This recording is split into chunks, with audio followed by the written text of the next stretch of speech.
Buenos días, buenas tardes y buenas noches. Buenas noches. Gracias por acompañarnos.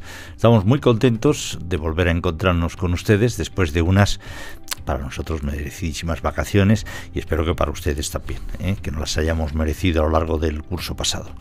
Al menos el número de personas que se suscriben a los diferentes canales para ser avisados cuando publicamos un nuevo episodio indican pues que vamos creciendo, que cada vez son más los que ustedes al menos les dan ese botoncito para estar al día y para estar avisados, simplemente para no perderse ningún episodio de La Plaza. Gracias. Y como siempre, pues agradecemos sus comentarios, sus notas, lo que ustedes quieran hacer servir para participar de la manera que se puede. Estamos grabando en la primera semana de septiembre, la segunda semana de septiembre ya, ¿no? Bueno, más o menos. Estamos grabando este programa el día 8 de septiembre y esta mañana, mientras tomaba un café en un bar viniendo para la oficina, veía cómo por las televisiones pasaban diferentes periodistas que opinaban, se entrevistaban también algunos políticos y se hablaba con una naturalidad de la ley de amnistía que en teoría está preparando el gobierno, que yo me planteaba, bueno, esto es una cosa muy grave, ¿no? Y en cambio creo que está persiguiendo su objetivo, que es naturalizar, como si estuviéramos debatiendo simplemente qué hacemos, qué medida tomamos contra el IPC.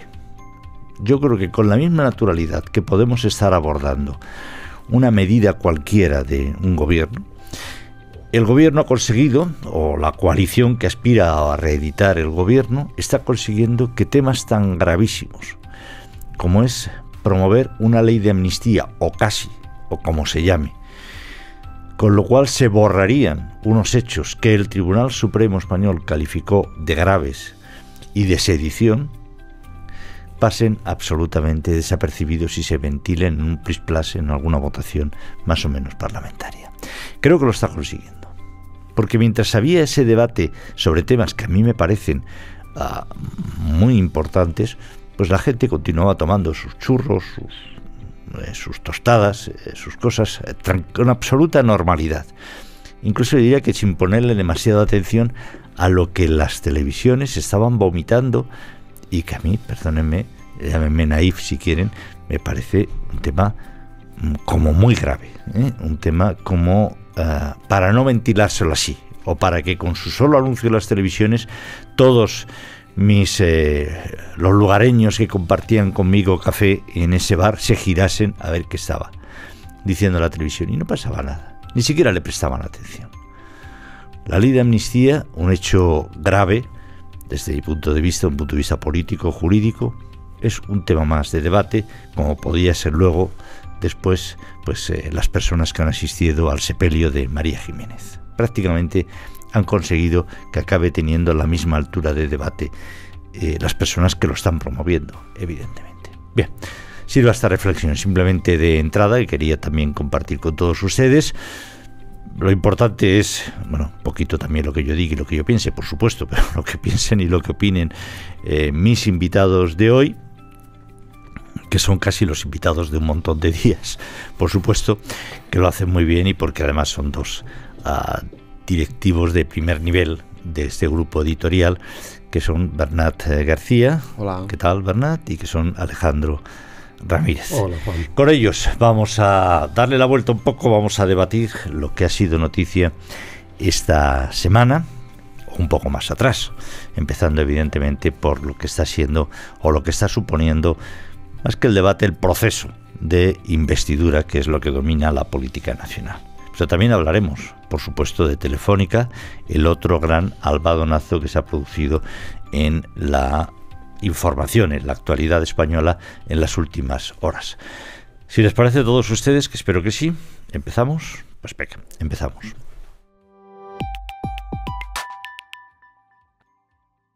Proceso de investidura. Tú escribías, Bernat, lo que está en juego, y yo contaba esta anécdota, de que yo creo que uno de los grandes éxitos de la coalición que aspira a reeditarse es que están consiguiendo que temas cuyo titular, desde mi punto de vista, es tremendamente grave y serio, pasen como un tema más de charla, de café. Pero esa es mi impresión, al menos la que he tenido esta mañana. Tú enmarcabas los temas que van a dar lugar o no a la investidura, en principio, de Pedro Sánchez o de Sánchez Feijóo, en una política más amplia, de más amplias miras, en el que se iba a cuestionar, a torcer lo que había sido hasta ahora la política territorial en España, una política basada en la igualdad.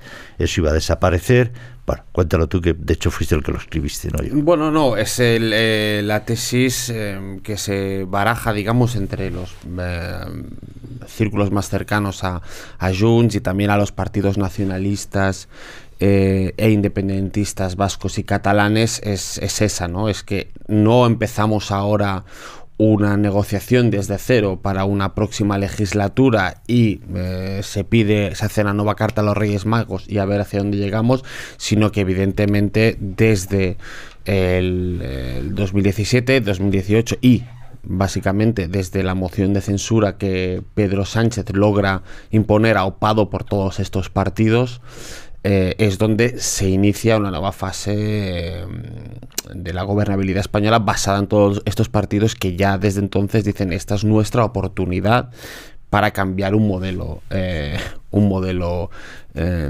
territorial que ahora mismo, con la excepción, si quieres, del País Vasco y Navarra, es un modelo de marco común, donde todo el resto de comunidades autónomas se rigen por una serie de leyes comunes, ¿no? Con alguna diferencia, pero todos deben contribuir solidariamente al desarrollo del resto de regiones, todos deben respetar una fiscalidad, una normativa en términos económicos y presupuestarios que comparten con el resto de regiones, y esto es lo que se quería romper, ¿no? Yo lo que nosotros poníamos en el artículo es que lo que se está trabajando esta legislatura es decir, bueno, el referéndum de autodeterminación ilegal del 2017 demostró dos cosas: que no había una mayoría suficiente en Cataluña, al final son un 50% los independentistas y 50% los que no, una sociedad muy polarizada, y luego que España, evidentemente, que es lo que se encontraron y que, aunque todo el mundo lo veía, Junqueras y Puigdemont y toda esta gente, en el fondo de su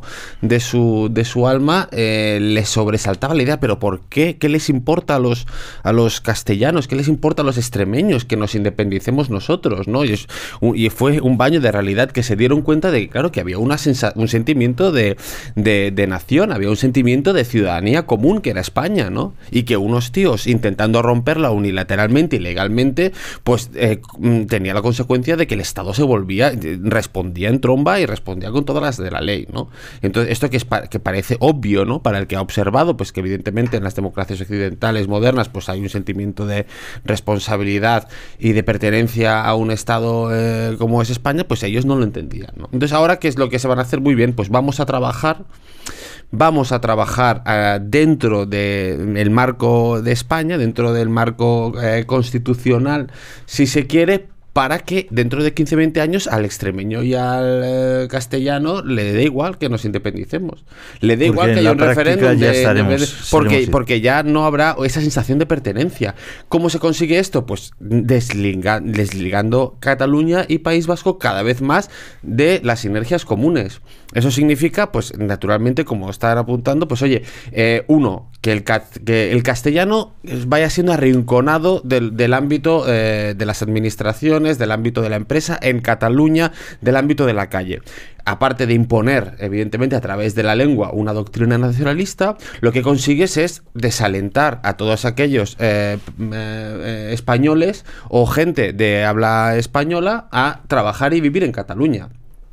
Aquello de que el catalán es quien vive y trabaja en Cataluña, que decía Jordi Pujol, pues hay que ponerle fin. Catalán es el que está aquí y el que vive y trabaja en castellano pues tiene que irse, ¿no? Eso es lo que se quiere perseguir. Selección catalana de fútbol. Es que no queremos que haya sensación de pertenencia a España en términos deportivos. Es que no queremos que fiscalmente haya ningún tipo de relación. Es que no queremos que las normas sean diferentes, queremos que nuestros jueces sean diferentes.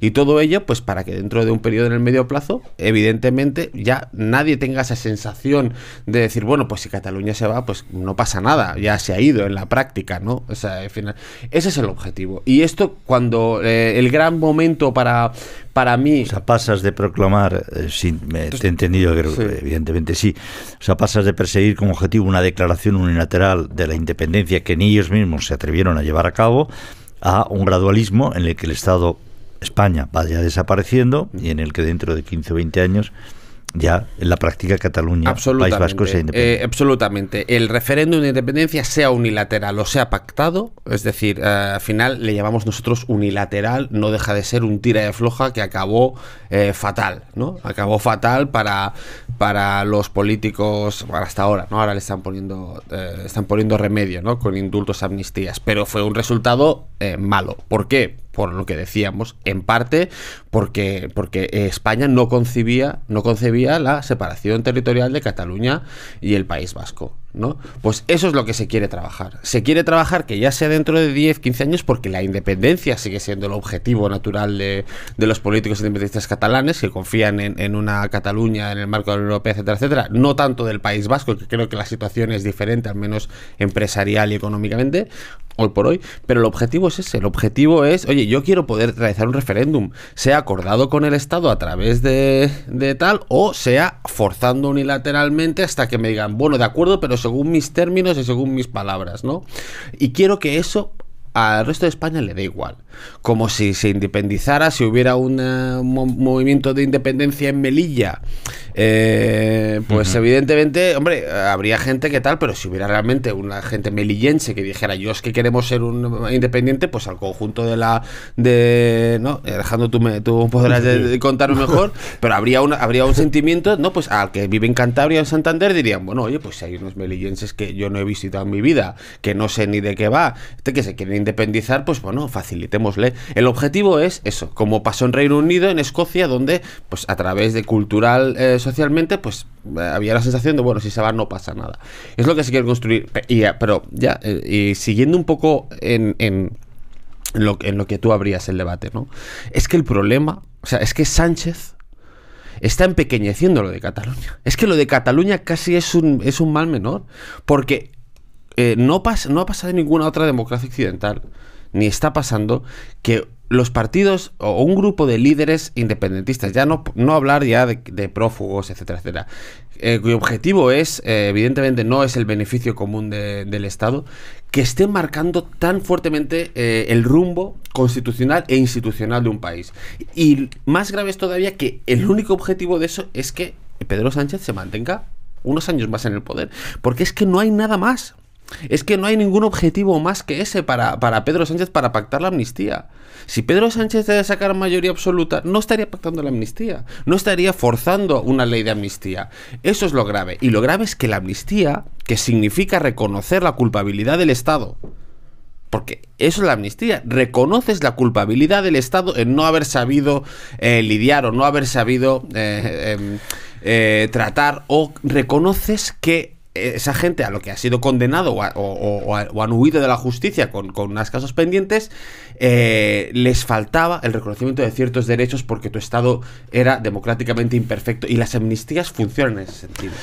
Venga, Alejandro. Pues ahora que han nombrado el tema de Melilla también, pues una táctica parecida, ¿no?, a la que siempre se ha hablado allí en el norte de África con Marruecos, de al no poder recuperar las dos ciudades, con que nunca han sido españolas, pero ellos mantienen sus reivindicaciones, pues la táctica es introduciendo población marroquí poco a poco, que se vaya haciendo con la ciudad, de un proceso a largo plazo, para que la gente de allí se vaya marchando, al ver que no tiene futuro, y al final, pues bueno, ya de facto nos hemos quedado con estas dos ciudades y no ha hecho falta forzar ningún tipo de mecanismo ni ningún conflicto diplomático con esa idea, que ya de exactamente igual, ya son mías de facto las ciudades, ¿no?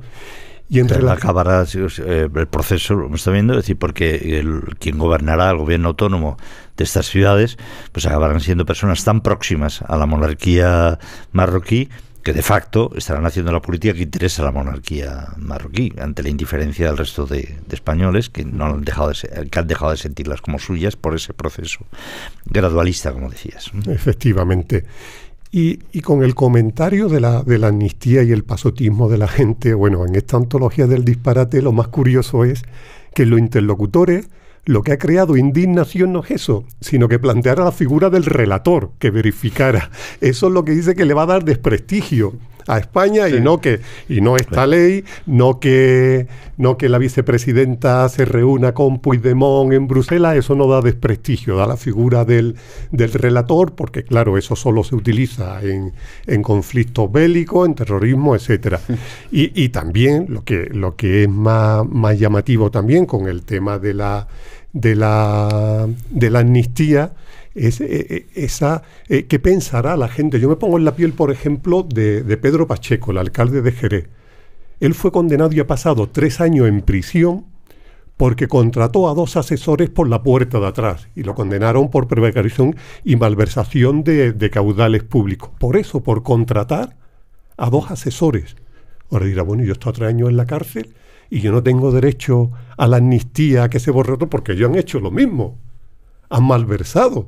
¿Esto qué? Entonces, el borrar, el acabar con la labor de la justicia es que me parece de una gravedad tremenda. Y yo quiero ver también cómo Sánchez justifica esto, porque bueno, con la sedición, con la malversación, con toda esa reforma, si es que en Europa teníamos que acercarnos a la ley europea, pero aquí en Europa, ¿quién ha conseguido amnistía? Amnistías se han producido después de una guerra, la última yo creo que fue en Croacia, para borrar todo lo que pasó en la guerra en los Balcanes, pero es que amnistía como esta, en Europa no ha habido ninguna de esta dimensión. Por eso quiero ver también qué relato hace a la hora de justificarlo. Yo te lo digo. Si esto es un examen, yo voy a responder, porque esa la voy a responder rápido, esa me la sé. Creo que me la sé. Primero, lo que ha dicho antes Bernat, que Sánchez está empequeñeciendo Cataluña, supongo que queremos decirlo igual, yo creo que está empequeñeciendo España en este sentido, ¿no? Pero yo decía que empequeñece el problema de Cataluña. O sea, que ya en este escenario lo que está en juego no es la integridad de Cataluña en el conjunto de España. Es que lo que está en juego es la salud de la democracia española en general. Yo dije que había un peligro con si finalmente Sánchez o si Feijóo, si Sánchez volvía a salir elegido. Me perdone Sánchez, pero creo que realmente era así. Era porque estando tan abajo como él había llegado a estar en prestigio en la sociedad española después de las elecciones municipales y autonómicas, si estando tan abajo volvía a gobernar, ya no habría nada que parara a Pedro Sánchez, ni justicia, ni Cataluña, ni no Cataluña, ya no habría nada, porque se siente en su forma de pensar todopoderoso, es decir, no hay nada. ¿Por qué lo digo? Porque es que estamos sacando no cosas ya dichas hace 3 meses o 4 meses, es que hace 2 meses Sánchez estaba vociferando, y un montón de ministros del gobierno, que esto de la amnistía era un tema que decía Rufián porque estaba en campaña electoral, pero que ¿de qué? Oiga, ¿pero por qué miente tanto? ¿Por qué cambia usted tanto de opinión? Es decir, es lícito cambiar de opinión, es incluso sabio en muchas ocasiones, pero hombre, de un tiempo para reflexionar. No le importa. ¿Y por qué es capaz de cambiar de opinión sobre un tema tan grave en cuestión de semanas? Porque ha descubierto que eso carece absolutamente de coste electoral. O tiene mecanismos o herramientas para contrarrestar el coste electoral que eso pudiera tener. Se está poniendo por montera a todo el mundo, a su propia vieja guardia, a una parte del PSOE. No le importa en absoluto. No le tiene ningún coste electoral. La actuación de Yolanda Díaz con el tema de Puigdemont y Comín. Yo espero que a alguien se le ocurra a esta señora llevarla ante los tribunales. El Código Penal exige a cualquier funcionario que tiene conciencia de un delito o de la posible comisión de un delito, le exige que dé parte a las autoridades y lo lleve ante la justicia. Y esta persona se ha reunido y ha hecho público un encuentro con una persona que es un prófugo que tiene una orden de búsqueda y captura. Vamos, no lo entiendo, no soy jurista, pero es que esta señora debe de ir a los tribunales imputada, porque es que está incumpliendo el artículo no sé cuántos del Código Penal español. Este señor es un señor sobre el que pesa una orden de búsqueda y captura, al señor Puigdemont. Yo sé cómo va a justificar Sánchez la ley de amnistía y lo que sea necesario. Y lo va a solucionar con un argumento que hasta hace unos cuantos años era el argumento de ETA y de su entorno. Y que estamos también normalizándolo, estamos también empequeñeciendo la gravedad de esos contenidos. Todo lo que sea para solucionar el conflicto político de Cataluña, bienvenido sea. Y sí que hacer sacrificios y sí que cambiar leyes se van a hacer. Conflicto político de Cataluña, ¿qué conflicto político? Yo he vivido muchos años, he vivido en Cataluña, no tengo ningún conflicto político con nadie. Pero no estaba resuelto. Resuelto con la sedición y con la Pero si no había, sabían que todavía daba Pedro cuatro Sánchez durante ha estado 4 años diciendo que con él se había desaparecido el conflicto político de Cataluña y que ya no había nada de eso, el que estaba muerto, y ahora hay que infringir la Constitución, hay que enmendar todas las promesas que había hecho este gobierno, Sánchez y todos sus ministros. Pues en favor oye, de tal, os ha puesto una cenita de... No, si ya lo dicen. Os ha puesto una cenita sencilla, luego hablaremos de la crisis. Os ha puesto una cenita a que el tema, pues lo digo porque a algunos ministros ya les he oído hablar de que hay que solucionar, no sé si ha sido Yolanda Díez, que hay que hacer todo lo que sea necesario para que acabar con el conflicto político catalán. El conflicto político, ¿os acordáis? El conflicto político. Bueno, el conflicto pero vasco. era el argumento, cuando llamaban el País Vasco era ETA, y el entorno de ETA el que hablaba de que el Estado no les doblegaría ni policial ni judicialmente sin solucionar el conflicto político que se había en Euskadi. Es increíble. Sí, y cuando le llamaban el problema vasco. El problema vasco. El problema vasco en términos así ambiguos, ¿no? Y es muy llamativo también ayer, ¿no?, con la apertura del año judicial, que el fiscal general del Estado no hiciera ninguna mención a lo que está pasando, ¿no? Que está el mundo de la judicatura, pero diciendo, ¿esto cómo puede ser? Que tenemos a las puertas una amnistía y que la cabeza visible de quien nos represente está ahí escondido, no dice nada, en plena connivencia, y luego tiene el comodín del Tribunal Constitucional con Conde Pumpido. Ha llevado la revisión de los votos nulos de Madrid, que además, pero yo creo que además los ha llevado la revisión de los votos nulos como una demostración más de que su poder es omnímodo y de que cuenta con el respaldo absoluto del Tribunal Constitucional, lo cual es inédito, lo cual ya no vale para nada. Claro, el Tribunal Constitucional debía de ser otro poder cuyo objetivo es vigilar que lo legislativo y el Ejecutivo no hagan nada, no conscientemente, evidentemente, ni a sabiendas, pero no hagan nada que pueda infringir la Constitución, y va a demostrarlo porque no lo necesita. Porque no lo necesita, porque el voto de más que está peleando se lo puede dar Coalición Canaria. Es que no lo necesita, que probablemente, que ya veremos si cambia o no, que probablemente cambie Coalición Canaria si cambia el gobierno del Estado. Yo tengo la loca teoría no respaldada todavía por nadie de que lo del voto, el escaño este famoso, es el favor que le está haciendo Sánchez a Puigdemont para abaratarle su apoyo a la investidura. Es posible. Es decir, yo creo que Puigdemont le va a votar a Sánchez, y aquí lo que está por ver es si se abstienen o si votan que sí. Dentro de esta teoría, y que Sánchez simplemente, pues todo la maquinaria que ha puesto en marcha es para, como un favor a Puigdemont, a ver si voy a intentar ayudarte para que con tu abstención te sea suficiente y no tengas que dar mucha más explicación. Pero bueno. Había otro tema que planteabas y que, que yo creo que además abre otra derivada importante políticamente, que es que planteabas en el artículo, Bernat, y es que decías que esa política territorial de desaparecer el Estado de Cataluña, del País Vasco, iba a tener además claramente un damnificado. Iba a tener a alguien que iba a tener que soportar esa solidaridad de la que estas dos regiones o comunidades iban a inhibir completamente, y además iban a recibir cuantiosos fondos. El concierto ni se cuestiona, a pesar de que es evidente que es una situación ventajosa para el País Vasco. Cataluña está recibiendo lo que no está escrito, pero iba a tener eso, como efectivamente al final es un juego de suma cero, iba a tener claramente un damnificado, que iba a ser la Comunidad de Madrid, que iba a ser sobre cuyas espaldas iba a descargar toda la necesidad de solidaridad que se requiere siempre en un Estado, o lo que quede de él. Sí, totalmente. Hay alguna gente inocente o naif que decías tú que piensa, pero bueno, ¿cómo vas si vas a tener un estatus privilegiado para Cataluña y País Vasco, cómo se lo vas a negar a Madrid, ¿no?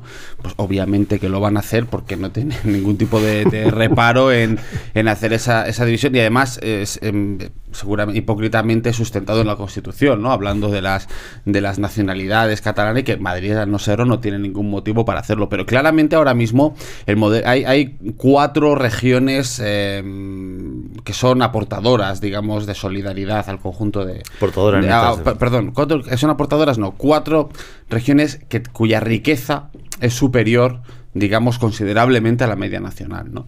Que es País Vasco, Navarra, Cataluña y Madrid. También está Baleares, ¿no? Por otro lado, pero con un tamaño menor.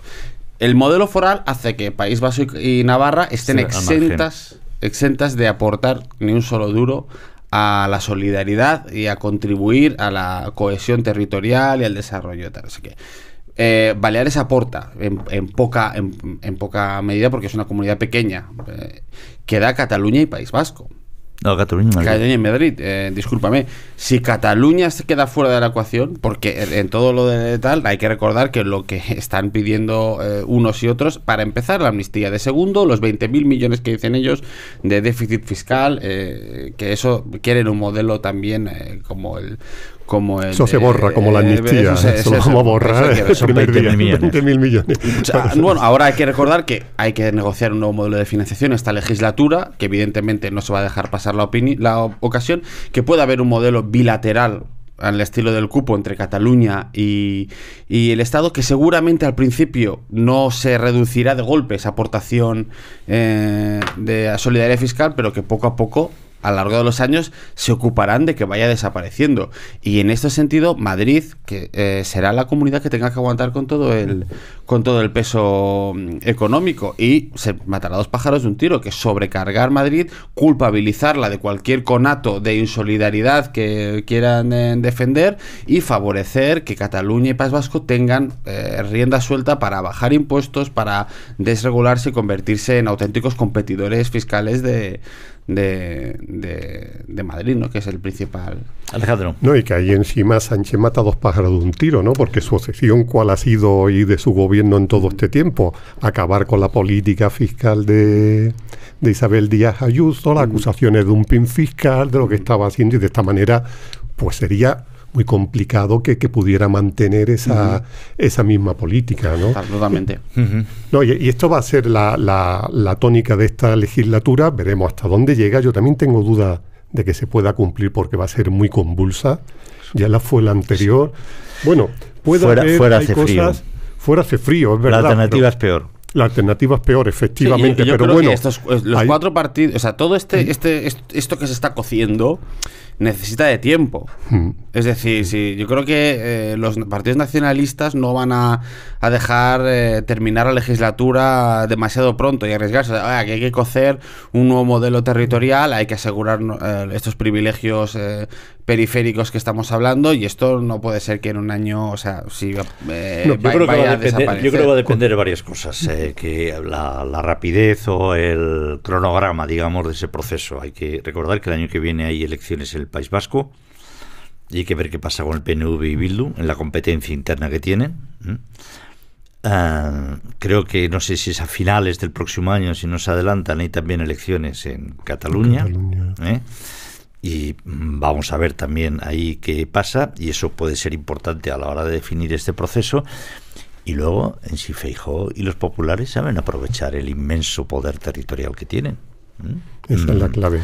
Porque, hombre, no es fácil gobernar contra, me parece que 10 o 12 baronías, contra Andalucía, contra Extremadura, contra Galicia, contra Baleares, contra Murcia, contra Valencia. Es difícil, lo pueden hacer, pero es difícil.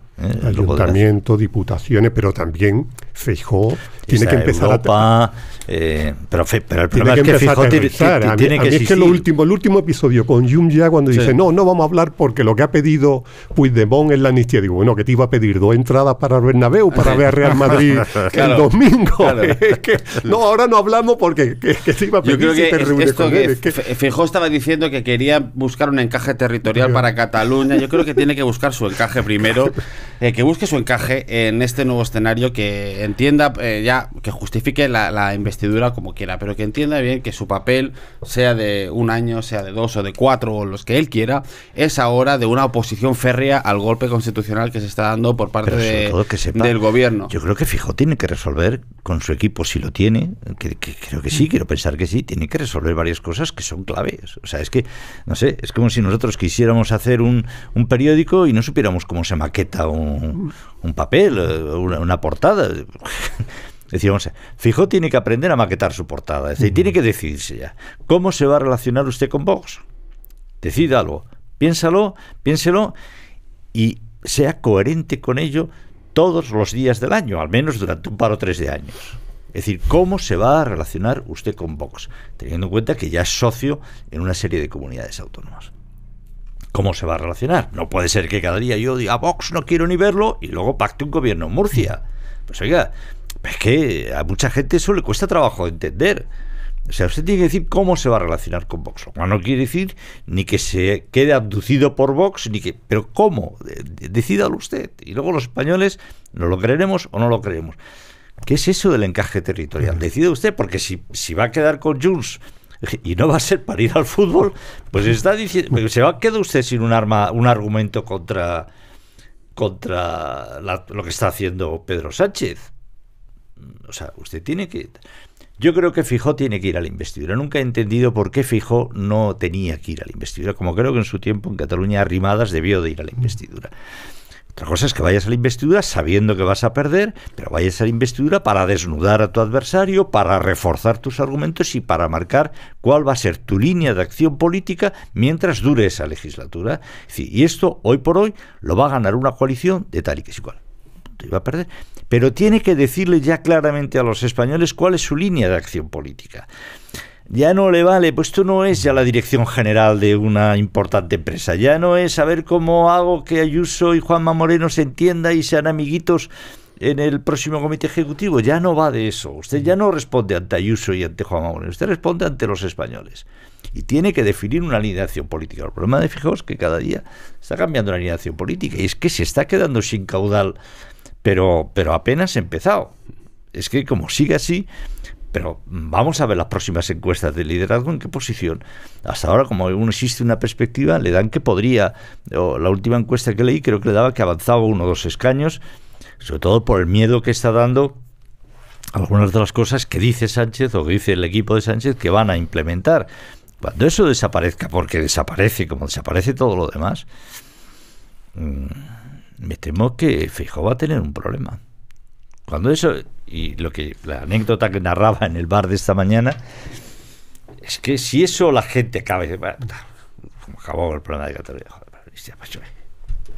tengo problemas más urgentes que solucionar y que le den por saco y que hagan lo que quieran, total, está todo el día en las teles, pues me da igual que esté allí o que esté aquí, porque a la gente el problema es, si le pilla un poco lejos, la gente va a estar preocupada por cosas más inmediatas.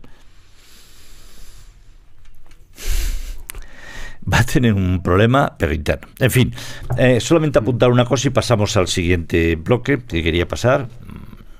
Ya he incumplido todos mis buenos propósitos de después de vacaciones, pero en fin. Yo estoy sorprendido, es decir, al final, por lo bajo que está cayendo la institucionalidad, se permite. Yo creo que el Congreso se convoca para debatir los programas políticos. Y en base de eso se sabe si un contrincante puede contar con más o con menos apoyos y ganar la investidura. Si ya todo eso está fuera del Congreso y fuera tal, ¿para qué hacemos el debate de investidura? Hagan un comunicado ante un notario y digan, señores, pero ¿para qué vamos a hacer un debate de investidura? Y entonces, no, hay que ir solo si tienes los apoyos de no sé qué, o no hay que ir, que por eso también siempre he pensado que Feijóo debía de ir. Oiga, usted no sabe... Formalmente no sabe los apoyos con los que cuenta hasta que no explicite todo su programa, posible programa de gobierno, hasta que no inviten a nosotros. Y los españoles tenemos derecho a que eso usted lo haga en el Congreso, en las jornadas que se llama debate sobre la sesión de investidura. Si todo eso es fuera y es en tertulia, ahórrennos las penosas sesiones del Congreso. Vayan a un notario, certifique, aunque el notario sea el rey, y diga, mira, aquí tengo, ¿ves? Un correo electrónico de los de Junts que dicen que sí, que esas tienen. Otro correo electrónico del PNV que dice que no sé. El otro, ¿usted tiene correos electrónicos? No, venga, ya está, solucionado. Firmo. Si el Congreso pierde la capacidad de cambiar, mover alianzas en base a los discursos, ¿para qué coño? Perdónenme, y luego les explicaré por qué empleo la palabra coño. Queremos al Congreso de los Diputados. Ahórrennos ese.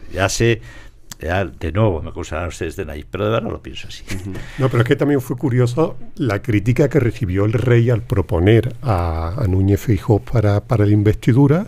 Bueno, si es que Sánchez tiene más apoyo, pero ¿y dónde están los que apoyan a Sánchez? Si no pisan la zarzuela y si no se lo comunican al rey, ¿qué quiere que haga? Oiga, yo aquí con los números, el que tiene más apoyo sobre la mesa, me parece una posición impecable.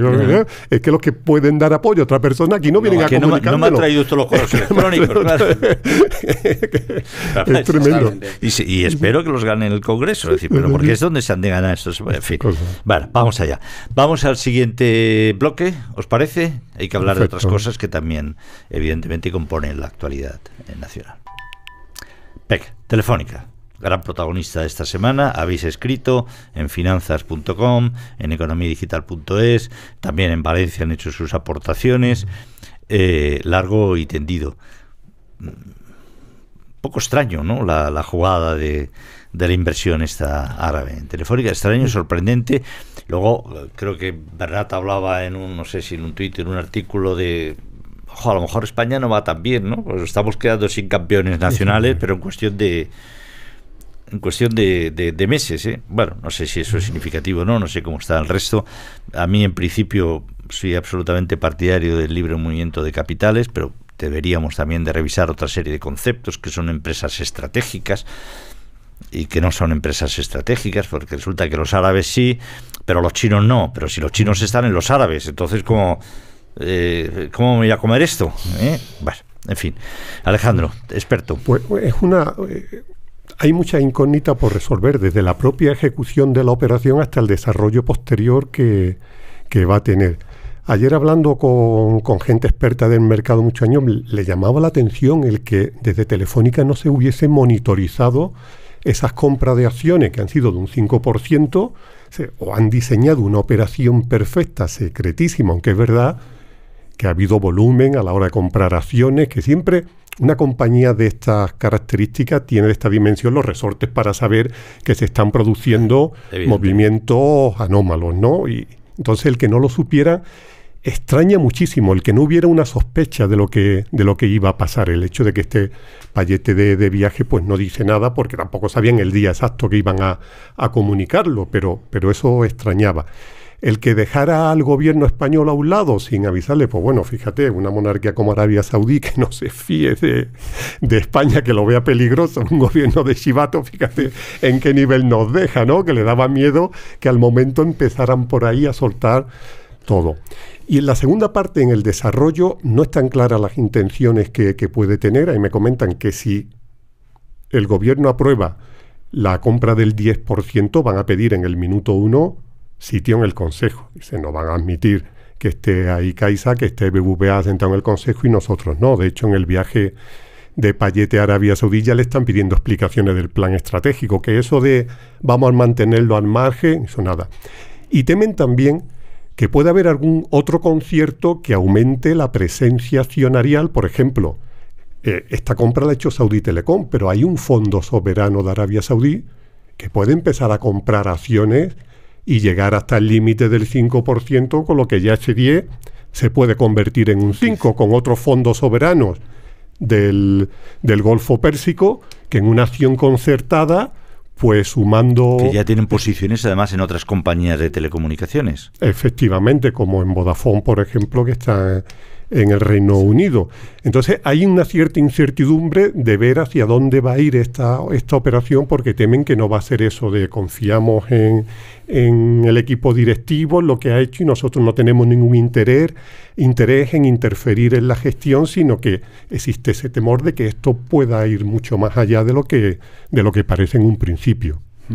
Sí, además, o sea, hombre, la empresa que ha entrado en Telefónica es una operadora, o sea, no es un fondo. Claro. O sea, es una operadora, o sea, es que es la que tiene la mayoría del mercado en el norte de África, en Oriente, es decir, no es alguien que entre en un sector que desconoce simplemente, que evidentemente un fondo grande, pues lo normal que tienes el 10%, te conviertes en el primer accionista, lo lógico es pedir representación en el consejo, pero es que más todavía si el que entra no es un fondo, sino que se dedica a eso, se dedica al negocio de Telefónica, ¿no? Con lo cual, sí, hay una ley antiopas, un escudo antiopas que opera en España que está previsto para esto, ¿no? Para evitar, ante la debilidad de las empresas nacionales, evitar que hayan compras de este nivel en empresas estratégicas, ¿no? Lo que es curioso es que la debilidad, ¿no? de nuestras empresas. Telefónica es de las empresas más débiles del IBEX en relación a la devaluación que ha tenido a lo largo de los últimos años, que ha perdido un 50 o un 60% del valor de la compañía en la última década, en el último decenio. Y esta es tu operadora, esta es tu empresa de telecomunicaciones principal, tu estandarte, tu bandera en el mundo, ¿no? Entonces, y vienen unos señores que han comprado, que se han convertido en el máximo accionista Telefónica con lo que le cuesta 10 Cristiano Ronaldos, con lo que le ha costado, cuesta un equipo de fútbol. Con eso se convierten en máximo accionista de Telefónica. Esto es para pensarlo. Es para pensarlo. No es la única empresa española que ha sufrido esto. Habría que hacer un análisis profundo sobre si esto pasa en Europa, si pasa con empresas en Estados Unidos, si el boom de capital saudí o árabe está afectando por igual a otros países, pero lo que está claro es que llegue esta operación y el desconcierto donde el gobierno, no solo el gobierno, como tú decías, la propia Telefónica y los principales accionistas como BBVA, CaixaBank, se enteran por las noticias, se enteran por un comunicado como nosotros, como cualquier vecino, igual unas horas antes, es preocupante y es para hacérselo pensar. Ayer a última hora de la tarde todavía Telefónica no había comunicado a sus empleados la operación. O sea, ellos siguen las noticias por los medios de comunicación y solo por los sindicatos que hablan como siempre, defenderemos los intereses, el mensaje estándar, pero la compañía, los directivos todavía no le han informado es una cosa, en principio, amistosa. Amistosa. En principio, es como cuando en las películas extraterrestres, ¿no? Que viene el extraterrestre y dice, en principio es amistoso. Y luego empieza a bombardear ahí a todo Kiski, ¿no? Entonces es como, bueno, han venido estos señores, hacen señales de luz y parece que vienen en son de paz, pero no tenemos ni idea, ¿no? Pues bueno. Y es lo que dice, que han aterrizado también porque el precio de Telefónica es a precio de derribo, ¿no? Porque es que era una oportunidad única también, ¿no? Y lo que pasa con otras compañías españolas, yo creo que con la excepción de Inditex e Iberdrola, que sí han mantenido su fortaleza bursátil, pero el resto están ahí a disposición del que tenga dinero para entrar, porque es que somos las únicas compañías que no han recuperado el nivel antes del COVID. La única bolsa, el IBEX 35. El IBEX 35 es lo único que sigue todavía. El único índice bursátil europeo que no ha recuperado el nivel. A nivel global, prácticamente. ¿Y eso por qué? Pregunta. No está preguntando, Bernat, tú lo sabes, estabas diciendo, perdón. Sí, y a mí me gustaría saber, hacer ese análisis también desde la última crisis financiera de 2008-2010, cómo ha evolucionado la bolsa española en comparación con otras bolsas europeas y, por supuesto, americanas y en Reino Unido, porque me da a mí también que es una de las más débiles, la bolsa española. Hay una cuestión que si el capital extranjero en la bolsa española, ya aquí me estoy entrando en tu terreno, corrígeme, si ha crecido del 30 y pico por ciento hasta el 46, 50, 50 y pico por ciento en la actualidad en los últimos 20 años, si esto va acompañado con un despegue absoluto de los valores del IBEX y de nuestras empresas, pues dicen, oye, tenemos grandes compañías que van como una moto y atraen a capital privado que compra y caro. Fantástico, pero es que me da la sensación que no es así, que cada vez está más en manos de nuestros principales valores, nuestras principales empresas, en manos de accionistas e inversores extranjeros, pero porque hay una debilidad de nuestras empresas, por lo que tú estás diciendo, porque su precio es barato, porque no mantienen la pujanza de otros índices, ¿no? Bueno, ¿Es así? Al IBEX sobre... Porque él planteaba una pregunta. ¿Es así? Sí, el problema también que tiene el IBEX es la composición. O sea que como índice general podemos tener valores que aisladamente tienen un comportamiento excelente y donde está presente, pero el excesivo peso del sector bancario es el que desde la crisis ha estado penalizando a la bolsa española.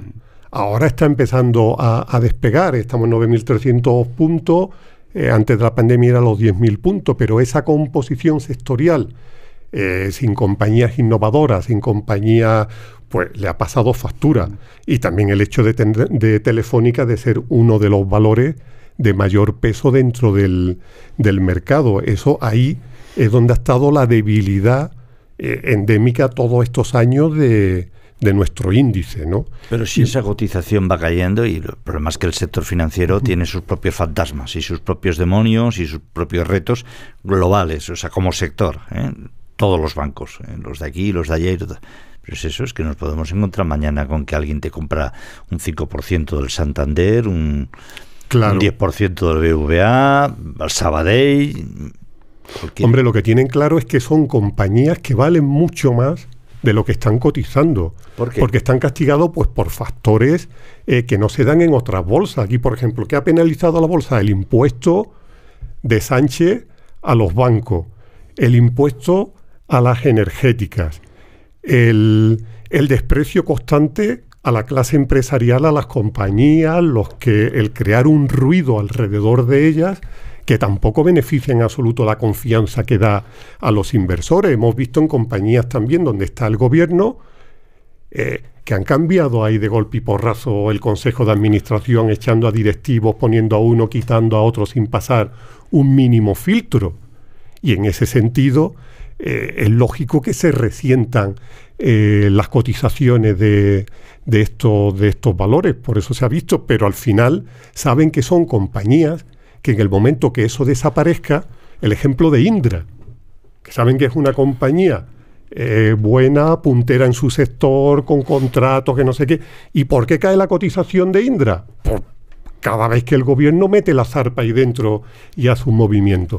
Entonces son todo este tipo de factores, un poco, vamos a decir, como externo y no tanto en el negocio, que el negocio sí, yo creo que todos coinciden, que las compañías españolas pues lo están haciendo bien, y son multinacionales presentes en todas partes en situación de liderazgo, pero aquí se ven sometidos a unos factores externos o ajenos que hace que su cotización no refleje el valor real de esa compañía.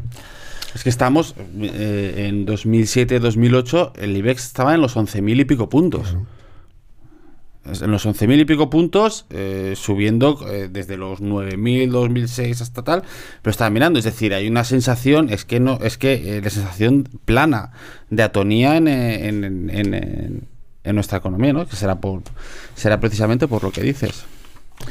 ¿Algún tema más, aparte de Calviño, que va a ser la próxima presidenta del Banco Europeo de Inversiones, ¿no?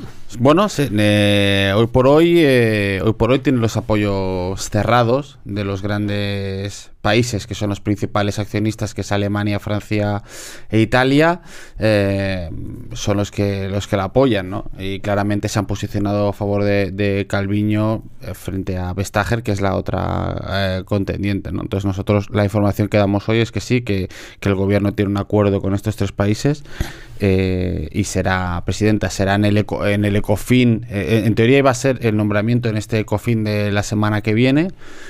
Puede que no sea esta semana, que sería un poco una coronación de Calviño en su tierra natal, que es Galicia y tal, y puede que por decoro retrasen esa circunstancia dentro de unas semanas, pero la información que dábamos nosotros es que hoy por hoy el gobierno da por alcanzado la mayoría necesaria para que Calviño sea presidente del BEI.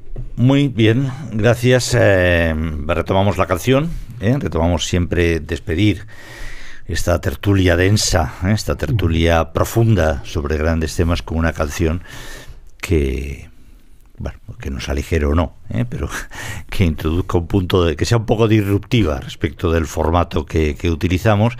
Y esta semana, evidentemente, vamos a coger una canción, se la vamos a dedicar a María Jiménez, que falleció, me parece que el día 7 o el día 6, si no recuerdo mal. María Jiménez, de quien me llama la atención, o yo resaltaría que era feminista. Ella decía que era la primera feminista de España, pero sobre todo que era feminista mucho antes de que las élites o una parte de las élites de este país y de otros países empaquetaran el feminismo como un producto de un buen precio, un producto gourmet. Y antes de que eso se empaquetara así y se convirtiera en un producto transaccional, pues María Jiménez ya lo era. Ya era profundamente feminista. Era madre soltera a los 18 años, cuando eso significaba un rechazo social muy importante, y de hecho ella fue repudiada, creo recordar, por su familia. Tuvo que ver cómo su hija moría, creo que a los 16 años. Fue víctima de maltrato y llevó a su pareja a los tribunales cuando eso en España se prefería mirar hacia otro lado y no necesitaba ninguna asociación ni nadie que creara un ministerio de igualdad para que ella luchara por esa igualdad y fuera, en definitiva, una persona rebelde, una persona que seguía sus propios criterios. Y una persona capaz de negarse a cantar ante Juan de Borbón, cuando el padre del rey emérito invitaba a que algunos cantantes a que cantaran delante de él en sus recepciones. De hecho, me parece que cuando dijo que no, Juan de Borbón se extrañó, ¿no? Ya aquí han cantado desde, no recuerdo ahora, desde Rocío Jurado hasta no sé quién. Dice, yo canto donde me da la gana y ya le he dicho a usted que mi coño aquí no canta. Esas palabras. Juan de Borbón parece que no tuvo otro argumento que oponer a eso y se acabó. Queremos un pequeño homenaje o no, en cualquier caso recordarla. No tenemos la copa de vino que su hijo pedía que la despidiéramos con la copa de vino en la mano, pero en todo caso sí que una de sus canciones más célebres o que refleja un poco la pasión con la que ella cantaba y hacía casi todo, o hacía todo en la vida, que es la famosa Se acabó. Gracias a todos ustedes, gracias Bernat, gracias Alejandro, gracias y felicidades, que casi se me olvidaba ya, a Covadonga la Cruz, que está ahí a los mandos del control y que es, como asturiana, pues además celebra hoy su día, como se deben celebrar los días nacionales, que es trabajando y creando formatos para la información. También saludos a los extremeños, que creo que también es su día. Gracias a todos. Les dejamos con María Jiménez y Se acabó.